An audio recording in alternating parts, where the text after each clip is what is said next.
Investigation ద్వారా తెలుసుకొని నా దగ్గరకు వచ్చి మాట్లాడితే అప్పుడు నేను మాట్లాడతాను. ఒకటి లేదు ఒట్టిన గాలి మాట్లాడుకుంటే ఏం ఉపయోగం? అర్థమైందా లేదా? మీ ఇన్వెస్టిగేషన్ మీడియా ద్వారా మన పాత్రను గురించి మీరేం అర్థం చేసుకున్నారో వచ్చి నన్ను డిబేట్ చేసి, లేదు మీరు అర్థం చేసుకున్న దాన్ని విపులంగా ప్రజలకు చెప్పండి. అప్పుడు అది సరైన కొత్త ఇన్ఛార్జ్ గురించి ఏం చెప్తారు సార్? కొత్త ఇన్ఛార్జ్ సింప్లిసిటీ ఉన్నారు. కొత్త ఇన్ఛార్జ్ నటరాజన్ అయితే ఇది సహజం కదనయా. మీ గాంధీ భవన్ నుంచి ఇంకోళ్ళు మారుతారు, ఇంకోళ్ళు వస్తారు, ఇంకోళ్ళు మారుతారు, వస్తాయి.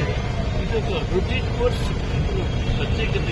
సార్, యాక్టివ్ పాలిటిక్స్ లో ఇంకా ఎంతకాలం ఉంటారు మీరు? దాని గురించి ఏం చెప్తారు? యాక్టివ్ పాలిటిక్స్ లో లేని, ఓకే, యాక్టివ్ పాలిటిక్స్ లో లేని నేను ఏమైనా సరే ఇన్నాళ్ళు నన్ను ప్రేమించిన, గౌరవించిన ప్రజలందరికీ కానీ, మిత్రులందరికీ కానీ, లేక పరిపాలన చేస్తున్నటువంటి వాళ్ళు కానీ, మనందరికీ తెలిసిన వాళ్ళుగా అవసరమైతే వాళ్ళు కోరితే సలహా ఇస్తారు, లేకుంటే లేదు. మీరు ప్రత్యక్ష రాజకీయాలకు దూరం, ఇక ప్రత్యక్ష రాజకీయాలకు దూరం.